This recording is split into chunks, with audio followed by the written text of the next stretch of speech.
Joining. Here we go. Right on time. Straight up 9 o'clock. Like that. Here we go.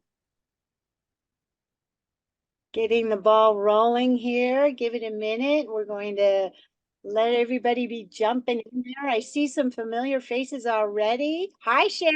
I see Sharon. She's got her self showing there. And Bill. Hi, Bill. Good to see you as well. All right. All right.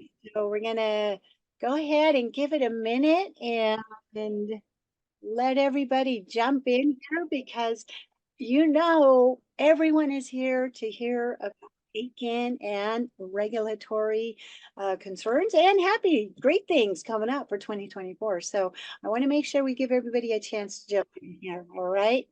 Good to see everybody. And here we go. A couple more people jumping in. So we won't take too much time this morning with announcements and such. Well, I want to roll over and get the ball rolling as quick as can be here because we do already have some people jumping in lined up here. Jeremiah, I see. Hi, how are you? Awesome. Okay, so with that, hi, Mark. Good to see you. Awesome. So with that, I am holding off on all the announcements. We have our wonderful guest speakers today, and so I want to make sure that we have plenty of time for them to and hang on. Let's see if we can get somebody in here to help with the behind the scenes as well. I didn't see Sheila jumping in here just yet. So I'm going to be multitasking. Give me a chance, okay? And so I do want to do a shout out to Akin. They are our guest speakers today, but they are also the sponsors for the Coffee Connection. So I'm super excited. I'm going to put a link in there as well. We're going to let everybody in. They are future focused and dedicated. Once Akin is an elite law firm that helps clients anticipate what is next and navigate a path of success. How awesome is that? So I want to do a big thank you to Akin, and I will put in there the link so everyone is able to check it out as well. Right quick here. And it looks like we have so many people ready to join and excited to be here. But with that, I'm going to segue over. We have amazing guest speakers here. We have Jennifer Richter. We have with us Virginia Hiner, Nicole McFarland, and Sriram. I'm sorry if I have messed up anyone's name, but thrilled to have everyone here. Truly, I'm excited to hear about some of the regulatory roundup that we have going on for 2024.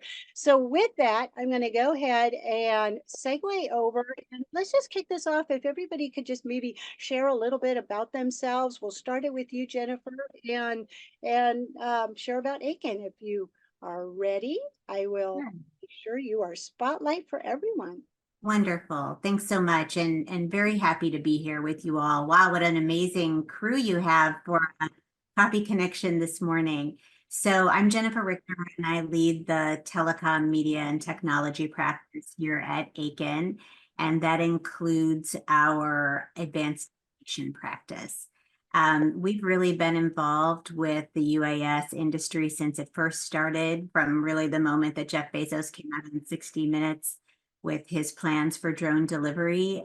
We have been in the thick of it and have seen a lot happen in the industry and certainly have seen it progress, although I feel in many ways that we're still at the beginning and much work ahead. So I think 2024 is going to be a really important year. I'm going to cover that in just a minute, but these other bright young faces you see are women who work with me here at Akin on UAS issues. From many different perspectives. So we have Virginia Hiner, Nicole McFarland, and Sharanya Sriram, all just super bright young women, and I'm happy for you to be hearing from them as well. I think the three big things that we're looking at this year are finishing up FAA reauthorization, we hope, That might include getting some more money for the FAA to run some of the initiatives around UAS and AAM. The Beyond Visual Line of Sight rulemaking ought to kick off later this summer. They've been telling us August. I'll talk a little bit more about that in a moment, but that is important. And we've been talking about that since the very beginning and how crucial that is to get UAS operations at scale. UTM is another thing I think we're going to finally see on the radar screen this year in a few different respects.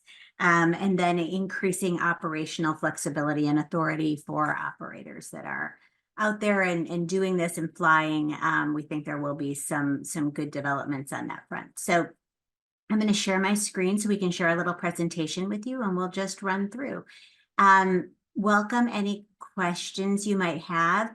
If you don't mind, we'll address those at the end. It's just kind of logistically challenging with 4 speakers, and I want everybody to make sure they get their important information out to you. So I'm going to share the screen for our presentation, and we'll get going. Desi, anything else before from you before we get going on this? No, and your screen is absolutely perfect. I did make a note that we would be holding questions at the end, so we're good to go. Okay, excellent. So let's first, okay, interesting. There we go. We're going to cover the FAA first, then the FCC and what's happening there, because of course, spectrum and communication solutions for UAS and AAM are critical to the enabling systems. And so there are some things happening over at the FCC that you need to know about. Things happening in the courts that continue to further define rights of operators, states, and our federal government. Lots happening on the Hill related to UAS, which we'll cover, and then we'll also cover some key deals and partnerships and investments that we're seeing, which are really exciting. So as I indicated earlier, FAA reauthorization really has been a huge focus here in Washington, D.C. last year and this year. It's been a while since we've had a full FAA reauthorization package, hoping that we're going to get one done this year. Those negotiations continue. We're looking to March 8th as the deadline for that.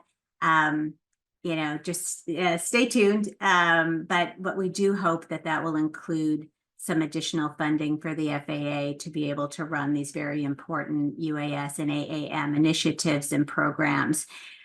Because a whole infrastructure really needs to be stood up at the FAA in order to respond to this next generation of aviation and what it means for our air system overall. The Beyond Visual Line of Sight rulemaking, we're expecting we're going to see that come out in August. I know that last week there was a team here at the FAA meeting for 3 days, actually talking about UTM, very interestingly. And it was and that's all part of the BB-LOS rulemaking, and they're trying to understand how do they take these big concept issues related to UTM and how it functions, and then figure out how to operationalize that, both physically and as a matter of the regulations. So I think we should expect we are going to see that as part of what we see in the BB-LOS NPRM that comes out later this year. And then some other items. Sorry, I just flipped you real fast there.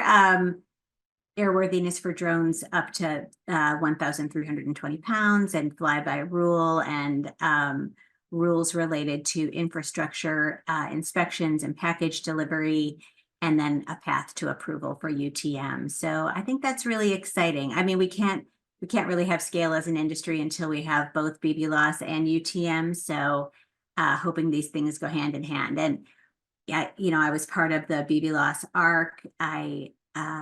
We were told at the beginning that UTM was going to be a big part of that, and then it kind of wasn't in terms of the work of the ARC.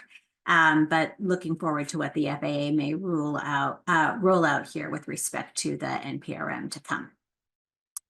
waivers, BB loss waivers, this really is a very positive development from late last year that a number of companies were able to get advanced waivers for their operations, and that those waivers are going to serve as a model for future waivers. And so the agency is really indicating that using that as precedent is not only possible, but expected. And so if you have a desire to do BB loss flight, studying those waivers is real important, and seeing how you might be able to fit in that prior precedent in order to gain your own flexible operating authority.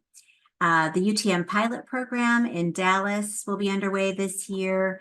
Really interesting program to engage in UTM on a large scale, and ongoing demonstrations of how that might work without predefined scenarios as we've done them in the past. The algorithms and the software that enable UTM are so important to test out and to determine how to provide equitable access to the airspace. And so they're working at that this year, and I think that's real exciting as well. And I imagine some of that will help to inform what ultimately comes out in the BB loss rules. The powered lift rule, we think that's coming out imminently. There were a number of comments made toward the end of last year on a sort of more 30,000-foot view. The Department of Transportation has been running this advanced air mobility working group in conjunction with all of the other agencies that are necessary to enable advanced air mobility. Lots of comments filed, lots of working groups happening, those agencies reaching out to people for information. They've got a report that's due on an AAM strategy by the end of this year. So I think you're going to see quite a bit of work happening there. And I think the Department of Transportation team that's working on this is really tremendous. Very smart people who are trying to find some holistic solutions. And what I like about the approach they're taking is, I think it also takes into consideration what we've been struggling with on UAS at lower altitudes, and really trying to help bring it all forward and get the agencies really working cooperatively. And we think Joby Aviation finally here on this slide may be receiving their certification for their eVTOL aircraft, hopefully this year. But I think, a number of companies are in the mix. We're watching that closely, and we work with companies that are investing in these companies and waiting patiently and excitedly for those certifications to come out. So now I'm going to turn over to my colleague, Virginia, who's going to talk with you a bit about what's happening over at the FCC with respect to spectrum for enabling systems for UAS and AAM. Thanks, Jennifer. So there have been a couple interesting developments at the FCC over this last year. And I would say the biggest headline is that about a year ago, the FCC released an NPRM, or a Notice of Proposed Rulemaking, proposing service and technical rules for UAS communications in the 5030 to 5091 megahertz band. Comments and reply comments were due last spring, but the proceeding is still open. So if there's anybody out there who has a desire to get their thoughts on the record, it is possible to do that by submitting an ex parte, even if you're outside the comment window. So the FCC sought comment on a wide range of different issues in this NPRM. We've included some of the key highlights here. The first being the proposed band plan. So the FCC proposed a plan that would segregate the band into three parts. The first part would be dedicated to non-network access use, or NNA, at the edges of the band. So this portion of the band would be dedicated to operations that occur within radio line of sight of the UAS operator, occurring in the local area and relying on direct wireless links between the operator's controller and the UA. Second, network supported services, or NSS, would be given a permanent use in the middle of the band, which is divided into 4 10 megahertz blocks. So this portion of the band would be dedicated to uses that rely on network infrastructure to fly beyond radio line of sight of the operator. So these operations would rely on cell towers and sites to relay information back and forth between the operator and the aircraft. And then third, a portion of the band would be set aside for multi-purpose use between the two. A second issue that was very hot in this proceeding was the scope of services that should be permitted in the band. So the FCC had proposed to permit only control non-payload communications, or CNPC, in the band, which they would define as any UAS transmission that is sent to or from the UA component of the UAS and that supports the safety or regularity of the UA's flight. The FCC sought comment on this proposed scope of services and this definition. And although they talked about limiting the use of the band in this way, they did ask a series of questions that sort of indicated they might be open to more flexibility in terms of the scope of services to be permitted. One of these was a suggestion that perhaps non-networked access operations could be restricted to CNPC only, but then network supported services could be permitted a broader scope beyond just CNPC, potentially even including payload communications. And one of the rationales there was that networked operations might be better positioned than direct link systems to implement successful prioritization of CNPC. A third major issue here was the use of other flexible use bands for UAS. So very importantly, in the NPRM, the FCC recognized that other spectrum is going to be needed to support UAS operations, and that includes flexible use bands that are already being used for UAS. Commenters in this proceeding broadly expressed support for that, and for the availability of these bands to be used as a resource to help meet the growing spectrum needs of the UAS community. So we see that as a positive thing. Next slide. A couple other issues that were raised here. The FCC sought comment on the use of a dynamic frequency management system to help manage access to the band. So this would be something similar to the spectrum access administrators that are used to support sharing in 3.5 gigahertz band or the CBRS band. And then finally, they sought comment on just service and technical requirements for the different types of operations in the band, like technical standards for equipment, proposed service rules, things like that. This was a really active proceeding. Over 50 parties submitted comments from a broad range of backgrounds that included government agencies, the FAA, NTIA, of course, private industry, nonprofits, trade associations, you name it. And in terms of timing, the FCC never really announces a specific timeline for when they're going to adopt rules and proceedings like this, but we do anticipate that there will be some movement this year, hopefully in the form of new rules and possibly a further notice of proposed rulemaking if they determine that there's still some open questions they want more discussion about, they want to learn more about. So we'll wait and see what happens there. I will note that the FCC does finally have a full commission. They had a vacant spot on the commission for a while, which slowed things down a bit, but they will be poised to vote on something whenever a draft does come out. And in the meantime, industry has been looking at use cases that would leverage the spectrum to enable automated vehicle-to-vehicle or aircraft-to-anything communications and collision avoidance between drones and eVTOLs. And an ASTM working group has been working to develop an initial standard to define security requirements for this type of protocol. Then a second development at the FCC, which I think is really interesting, although a little bit less high profile than the first one, is that last May, the FCC adopted new rules to expand the use of vehicle, drone, and other short-range radars in the 60 gigahertz band. And something I find really interesting here is that the FCC actually had initially stated it did not anticipate altering its existing rules to allow 60 gigahertz unlicensed devices on board aircraft, but it actually reversed course on this and ended up including rules allowing for the use of field disturbance radar devices in the 60 to 64 gigahertz portion of the band for UAS that are operating at low altitudes, which means like below 400 feet above ground level. This decision was actually inspired by a proposal that was submitted by Amazon in its comments. And there they had kind of expressed a desire to deploy 60 gigahertz radar at unmanned aircraft for obstacle avoidance and situational awareness. And specifically, they had said that allowing these types of radars and drones would help them develop and deploy near surround detection systems that could enhance the drone's ability to sense and avoid persons and obstacles in and near the drone's ascent and descent path. So over the course of the rulemaking, the commission actually noted there was a lot of interest in this proposal from a number of parties who submitted comments in support of it. And that actually ultimately led the commission to reverse its original thinking on this and permit this type of use in the final rules.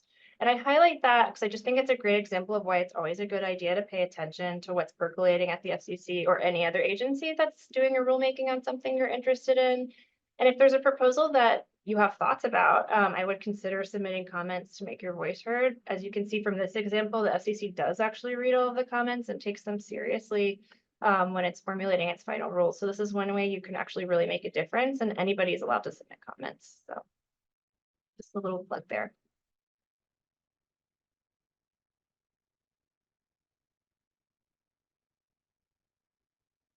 That's a great reminder.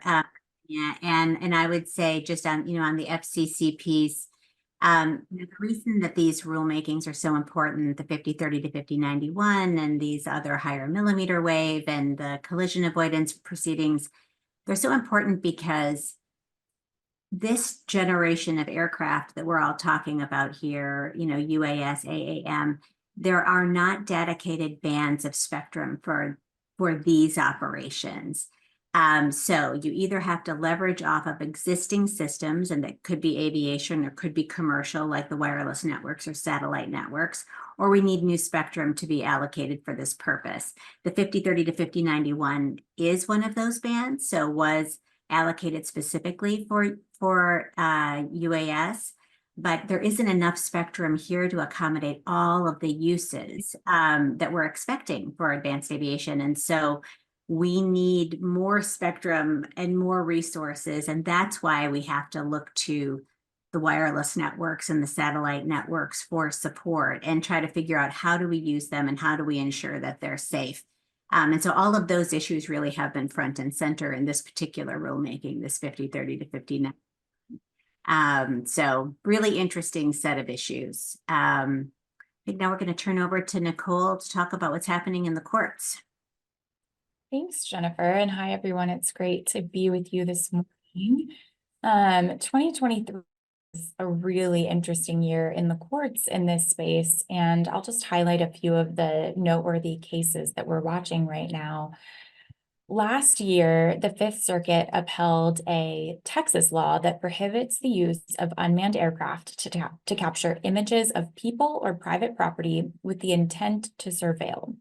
And in addition to capturing these images, publishing images taken in violation of the law is also prohibited. The law also prohibits using drones for any reason over stadiums, prisons and jails, and critical infrastructure facilities. The law does carve out a few exceptions, including for use by real estate agents, engineering firms, utilities, academic institutions, and law enforcement in certain scenarios. And it also makes clear that capturing images of public property and the people on public property is not prohibited. Critics have pointed out that while the law is intended to protect individual privacy, it has the dual effect of preemptively limiting the ability to take aerial images of huge swaths of the state of Texas. And so the National Press Photographers Association, which is a group whose members have been particularly impacted by the law, brought suit in 2019, challenging it on First Amendment due process and federal preemption grounds. Back in 2022, they actually had some success when a federal judge sided with them and struck down the law. But in October of last year, the Fifth Circuit reversed that ruling. And the plaintiffs did request that the entire court rehear the case, but the judges declined just a few weeks ago on January 10th. So that's probably the end of that case. We've also been seeing a theme of cases that bring challenges to government use of drones, particularly in the law enforcement setting. One of those cases coming out of Michigan challenges the use of a drone by a township to take images of private property. And there, the town had hired a drone operator and directed them to fly over an individual's property on a few occasions. And the town then used those aerial images to allege that the property owner was violating zoning ordinances. The court's been asked to decide whether those flights constitute a warrantless search. And that case has been pending at the Supreme Court, the Michigan Supreme Court, for several months. And we actually do expect a decision in that one pretty soon here. And last but not least, we're continuing to see challenges to private citizens' use of drones. And in another really interesting case out of Michigan, a business owner is challenging a law that prohibits the use of unmanned aerial vehicles to take game or fish. And the law defines taking an animal to include capturing and collecting. So the challenger runs a business that offers to help hunters locate downed animals. And so when a hunter loses track of an animal that they've already shot, the business will connect them with a local drone operator who can survey the area and locate the animal using heat signatures from the sky. It's a popular service because Michigan law sets pretty strict limits on the number of animals that a hunter can take per season. So losing track of animals generates a lot of waste. The business owner makes a really interesting argument in his suit. He suggests that the law violates the First Amendment by restricting the creation and dissemination of information about the location of downed game. And this pattern of cases involving drone use and the First Amendment is definitely worth keeping an eye on. We're seeing it more and more. And this particular case is still pending in federal district court. So there's much to come there. I'm gonna head to the next slide. All right, over on the Hill, we are halfway through the 118th Congress and continuing to see lots of legislation related to UAS and AAM. Jennifer already covered FAA reauthorization, which is a big item to watch. In addition to that, though, we've compiled a list of pending and rumored bills just to give you an idea of what's out there. And I'll highlight one or two on each slide that are worth noting. On this slide, I'll point you to the Fair Qualifications for Pilots Act, which is intended to address the FAA's insistence that Part 135 UAS operators hold a second-class medical certificate, which is the same medical certificate that's required for crewed Part 135 pilots. The policy has been criticized because it excludes certain pilots who would otherwise qualify, like amputees and those recovering from mental health difficulties. The bill would prevent the FAA from requiring a first, second, or third class medical certificate, but leaves the door open for the FAA to set a medical requirement specific to UAS pilots. And proposed language has been circulated on this one, but the bill hasn't been introduced yet. And turning to the National Drone and Advanced Air Mobility Research and Development Act, which has been introduced, this bill would establish an interagency working group to coordinate UAS activities and promote the development of voluntary standards and data sharing in the industry. This is a Republican-sponsored bill that's been framed as an attempt to foster the American drone industry so as to counter the advancement of foreign and especially Chinese drones. And we can go to the next slide, please. So continuing on that theme of foreign drones, the American Security Drone Act, which was passed as part of the Omnibus Defense Funding Bill called the NDAA in December, prohibits federal agencies from procuring and operating certain foreign off-the-shelf drones deemed unsecure. And this includes UAS manufactured or assembled by entities that are, quote, subject to influence or control by China. The law directs the Office of Management and Budget to work with the Departments of Transportation and Justice, along with NTIA, to establish a government-wide process for the procurement of UAS. It's important to note here that there is an exemption for UAS that have been modified to remove the capability to transfer or download data to a foreign entity. So for instance, DJI created a government edition drone that prevents data transfer over the internet to third parties, including to DJI itself. The provisions in this bill that were written into the NDAA also appear in various forms in many other bills, including the Unmanned Aerial Security Act, which had passed the House last summer. And if foreign drones are a topic of interest to you, to put in a little plug, we are putting together an article that will go more in depth on this topic, and you should all look out for that in the next Women in Drones Vertical Space magazine. And on to the next slide, please. All right, so last but not least, the UAS Integration Research Act is a bipartisan bill sponsored by Senators Hoeven and Warner that would extend the FAA's UAS test site authority through 2028 and would otherwise boost that UAS testing authority. It's worth noting here that Senator Hoeven hails from North Dakota, which hosts the Northern Plains UAS test site, and Senator Warner is from Virginia, where there's a test site at Virginia Tech. This bill also authorizes FAA research grants for the purpose of demonstrating or validating technology related to UAS integration in the national airspace. So I think that gives you a pretty good idea of the kinds of legislation we're seeing this year. Remains to be seen how much of it, if any, will move, but we'll be keeping a close eye out. And with that, I think we'll switch over to the transaction space. Thanks, Nicole. And so last but not least, we're going to talk a little bit about key deals, partnerships, and investments in the UAS space. And as Jennifer mentioned earlier, this is a really, really important part of the space to advance growth and acceleration of the industry. And so investments in particular allow drone companies to accelerate growth. This past year, we saw several key investments and acquisitions of drone companies with major players like TerraDrone and Aerobel involved. And partnerships also enable drone companies to elevate their services and tackle economic and social needs. So one important one here is Alphabet and Walmart, which partnered to test drone deliveries to customers within a 6-mile range. The partnership, as you may know, is with Alphabet's Wing, which is an on-demand drone delivery provider whose goal is to deliver to customer homes in under 30 minutes. So in the partnership, they commenced with operations in 2 Walmart stores in the Dallas metro area. And Walmart has also partnered with DroneUp, Zipline, and Flytrex for these drone deliveries in other stores. In 2024, Walmart aims to expand these partnerships to offer drone delivery for up to 75% of the Dallas-Fort Worth metro area in competition with Amazon for kind of more space in the arena.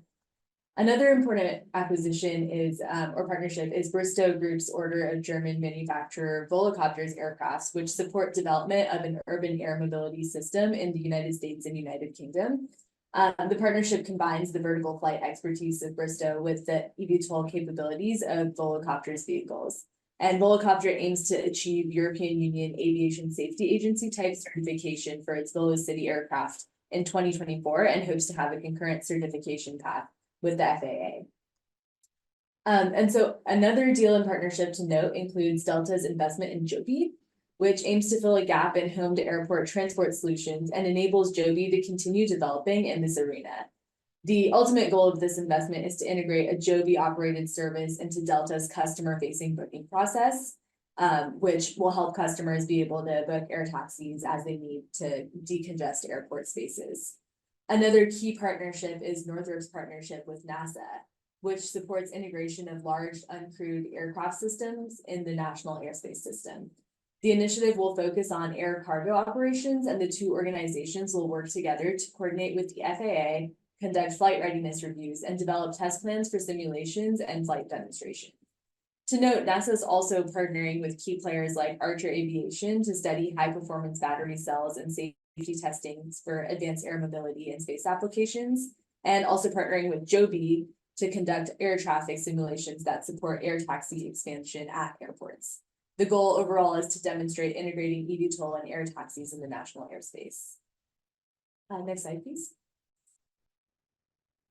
So one important partnership that's upcoming in 2024 will debut its public effect, hopefully. Volocopter in particular is aiming to launch the first advanced air mobility route in time for the 2024 Paris Olympics, used to shuttle fans between venues. The Volocopter team anticipates that Volocopter will operate under a special permit for limited flights with only 1,000 to 2,000 passengers total. So it's a very limited operation, but hopefully will demonstrate the success of these capabilities. As mentioned earlier, Volocopter still has to cross several regulatory hurdles, but a successful effort could mark the first deployment of electric air taxi services.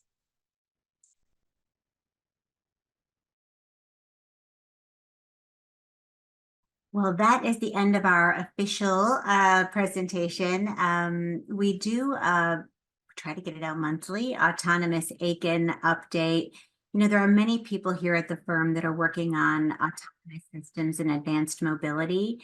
And so we try to capture articles and developments that are relevant to people in our broader transportation practice, people in our intellectual property practice, our international trade and international operations generally. So this is a really excellent compilation that the wonderful women who are here on the call really put their shoulder into putting together every month. If you want to sign up to get this newsletter, you just have to write Brianna here at this email and we'll get you on the list. I imagine if you're on the list, then you'd also receive any other client alerts that we send out related to UAS or AAM or anything just generally related to advanced aviation. So could be helpful. And I think that's it. Here's our contact information. If you need to reach any of us, I will maybe leave this up for a minute and Desi, kick over to you to see if you have any questions. Awesome. Thank you so much. Yes, amazing information. So much great detail provided for us. I suggest everybody take a screenshot. She's got this screen up right now. And so if you can grab your phone and take a screenshot, or maybe just do it off your computer, I highly recommend it. So I did put in also into our chat the information for your newsletter. So I put that in there for us as well. And so if anybody wanted to grab that, you can do that. If you wanted to ask a couple questions, this is a great time. I have a couple things about, are the slides going to be shared? So is this slide deck? I know the repeat for the play, the video will be posted. Johnny does that. Thank you again, Johnny. But will these slides be available? Of course. Yeah, we'll send you over a PDF of this deck and then you're welcome to share it. Yes. And we'll correct this because Virginia was elevated to council at the end of last year, but somehow we didn't get this slide fixed. So we'll fix that and we'll send it over to you. Awesome. Awesome. I have one in here, a question about, with respect to the UTM test site in Dallas, how much integration with ATC and aircraft will manned aircraft will be investigated? Oh, I mean, you know, I don't know the answer to that, but that is a great question. Yeah, I don't know the answer to it. I know that when they were here in DC last week, having FAA meetings about UTM, that was a big topic. You know, how do we integrate the situational awareness of lower altitude aircraft with crewed aircraft? And how do we both, you know, operationalize that with our air traffic controllers? And what kind of rules do we need to write around that? So I know those issues are actively under consideration as a policy matter. I don't know with respect to the Dallas work that's going to happen on their pilot, whether they also will be doing that there. It wouldn't surprise me, but I don't know the answer to it. If anybody had some question in there, you're welcome to put those into the chat. I do see another comment. Awesome information and insights into the legal aspects of flying UAVs in the regional battles. Yes, very much so. You know, one of the things that we actually touched on today that I think a lot of us don't really focus on so much is that FCC side of things. And so if someone was wanting to maybe find a little bit more information on FCC, getting involved with it, learning a little bit more of that, Virginia, can you share with us how we could go about doing that? So definitely sign up for our client alerts and all of those things because we put out alerts anytime there's an update. But yeah, in terms of Jennifer, do you have any suggestions? All these FCC updates? It's hard. It's a really hard question, right? Because the FCC's, you know, first purpose is not to, you know, enable amazing aviation things to happen. But there is a website, fcc.gov. If you went there and you typed in as a search term UAS, I imagine you would find any proceedings that they have ongoing that mention UAS or that involve UAS. Truly, the major one is the 5030 to 5091, although the 60 gigahertz item that Virginia noted also was real important. There have been others. I would say, and I'm always very glad to see, and sometimes we are working with companies on these filings, when there is a new spectrum band made available and the commission's trying to figure out what are the permissible uses of this band, we try to really get our clients and anybody else interested to weigh in with the commission to say, hey, don't forget about advanced aviation.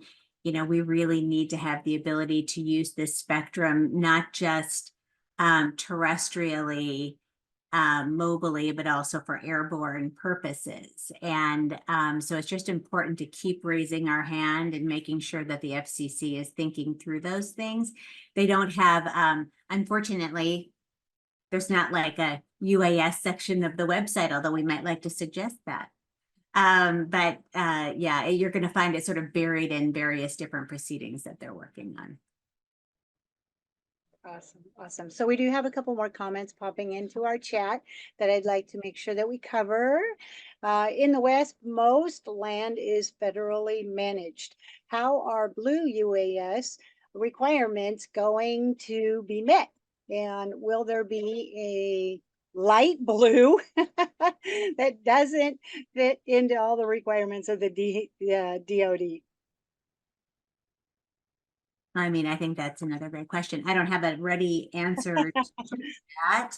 But I'm actually going to write that down because I think that's a great question. Desi, would you just go over that again? I think that's a great question. Awesome. It says, in the West, most land is federally managed, and how are blue UAS requirements going to be met? Will there be a light blue list that doesn't have all the requirements of the DoD blue? Yeah. Yeah, I don't know the answer to that.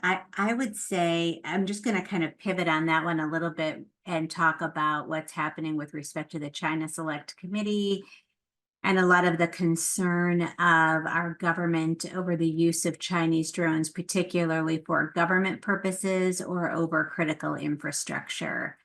And we're working on an article right now that I hope we're going to be able to. It's been a busy week, Sharon. So I hope we're going to be able to get it over to you by February 1st for one of the upcoming magazines that's coming out. But certainly, if not, then soon. The concern about our government with respect to Chinese drones is really tough. You know, as everybody on this call probably knows, the Department of Interior was actively using DJI drones as part of their operations, and then those drones were grounded. Our government also did enter into an agreement with DJI related to certain mitigations to be placed on the drones when they're used for government or even some enterprise purposes. That's different from the regular DJI drones that you see out there. At least on this piece, I just don't know how this is going to come out. It seems like the drumbeat keeps getting louder lately.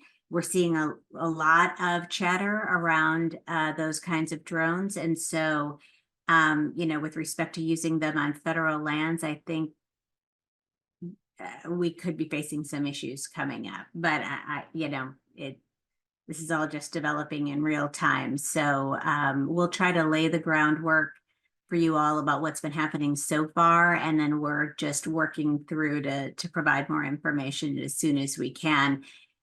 You know, mostly focused on what you need to know as drone operators, whether you're working with critical infrastructure or not, but we certainly will cover also the government impacts. Awesome, awesome. Yet one more reason to sign up for that newsletter. Keep us all informed of what's happening in 2024 and looking ahead in the future. A couple more questions are popping up into our chat, and I know we really only have about 5 minutes or so left.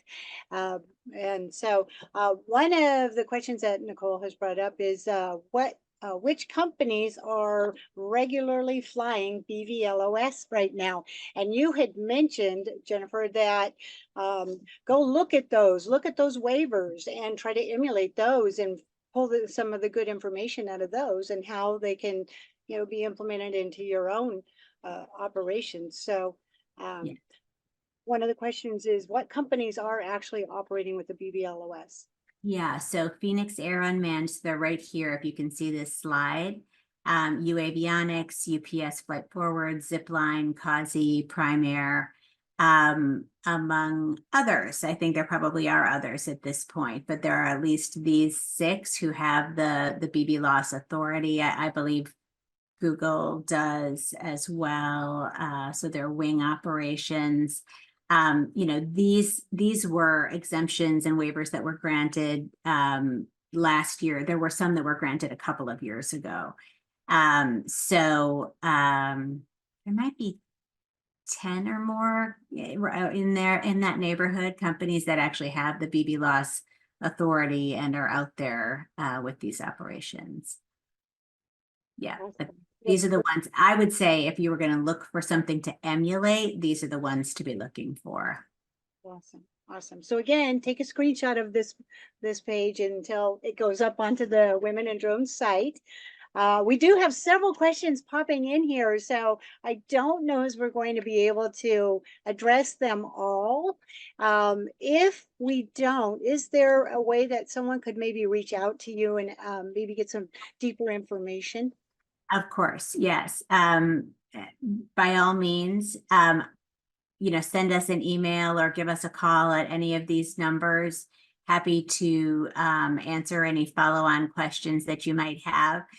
You're asking great questions. Sometimes the answers are a bit complicated.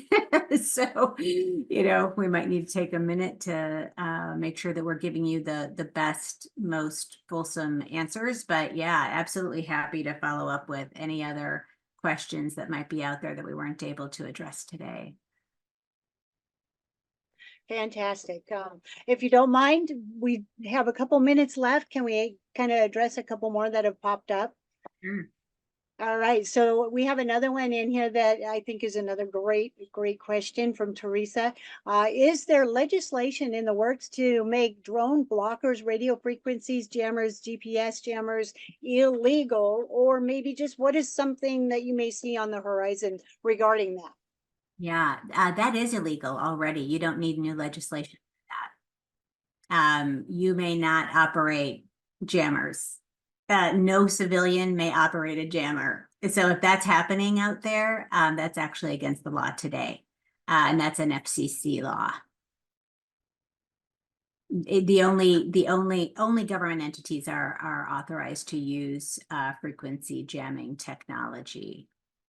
And, you know, so, and just on this point, you know, if a commercial operator, somebody was out there using a jammer to try to jam drone frequencies, that actually violates so many laws. It's hard for me to even express them all to you. So it's not just an FCC regulation. You'd be, you know, violating probably different Computer Act laws and, you know, drones are considered aircraft. So now you're tampering with the operation of an aircraft.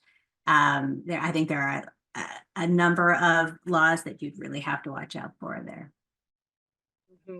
Eric had mentioned that there's a lot to take away from this presentation. Very interesting information, and hats off to all of you for making sense of various interesting interactions between the FAA and the FCC and such. So great, really is great information. He provided a link in there as well. Are there remote ID requirements for older UAS still going online in March? Are there remote ID requirements related to older UAS? I'm sorry, what was the last part of that? With older UAS that are still being used, you know, after the March 16th,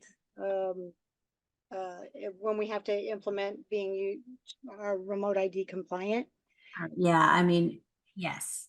You know, the remote ID obligations are necessary to comply with whether you've got an old UAS or a new UAS. They're generally Bluetooth type requirements, which I personally view as totally inadequate, but that's where we so hopefully that's not an issue. You know, either maybe there's a backdoor to non-compliance. I'm not aware of that, but there could be. But I would say you should be planning to comply to the extent you don't. And I think that there are modules available to help with that. Yes, yes. Okay, so we're going to wrap it up with this one last question from Bill Johnson. And I'm sorry we were not able to get to all of them.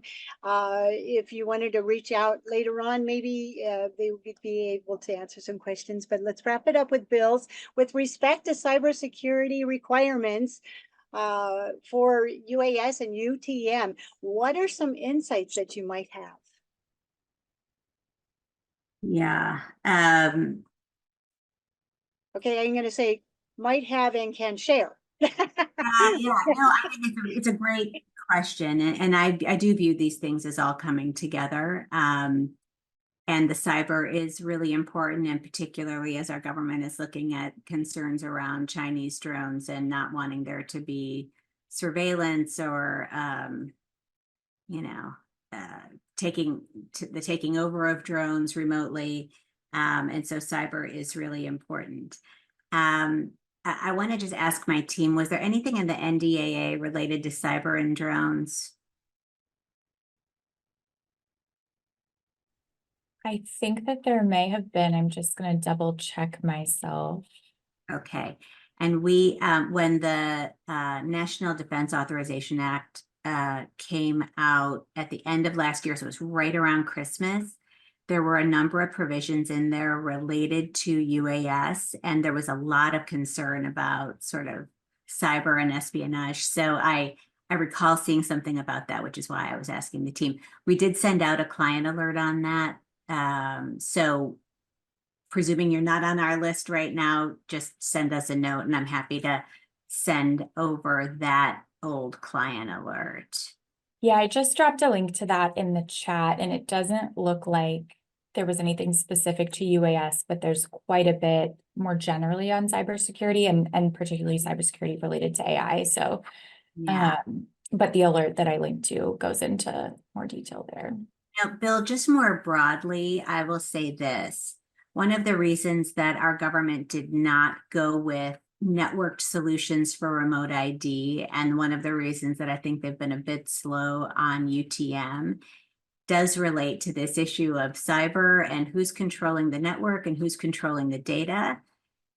And they don't have their arms around it. And so they're trying to proceed very slowly because until they understand all the technology that might be used with respect to operation of UAS and enabling systems, they don't want to make any mistakes. Separately, the White House came out with, now this is a few years ago, Bill, 3 or 4 years ago, maybe, a paper about what happens to our aviation system when it is connected to our commercial wireless networks, for example, or satellite networks. Like, do we somehow compromise our cybersecurity and integrity in the systems when we start to utilize commercial resources? You know, as I said earlier, we don't really have a choice because there isn't enough, aviation spectrum to handle all of these new aviation aircraft. So we have to be able to rely on these systems, but do they have the cyber and other protections needed in order to ensure the safety of the system overall, and particularly as it interacts with crewed aircraft? So I think it's a great question. Our government is proceeding very slowly. I imagine this is definitely part of the advanced air mobility working group work. You know, we keep raising our hand on this issue and saying, like, we want to see you use commercial resources. We think that makes a lot of sense, but you've got to answer these questions about, any concern around cyber and data and all of that. So, so that is work to come. And I got to say, I think it's the thorniest set of issues. And so they're really moving slowly on it, which is frustrating. Thanks. There are so many things involved beyond just what's right in front of us. And so it's totally understandable that that would be an issue. So, Yeah. well, Great questions. Thank you. yeah, and a great one to wrap it up with. I cannot thank each of you enough, Jennifer, Virginia, Nicole, and Serena. Thank you so much. Excellent information, and it was wonderful having you on the show today. I know there's a lot of questions that were not answered because they were just pouring into the chat. So I'm quite sure people will be reaching out. And so one of the things I would like to do though is make sure that you save the chat, everyone. There was a lot of good information, links in there put into our chat. So if you don't know how to save the chat, the 3 dots on the lower left-hand side will say save the chat as your first option. So make sure you grab that information.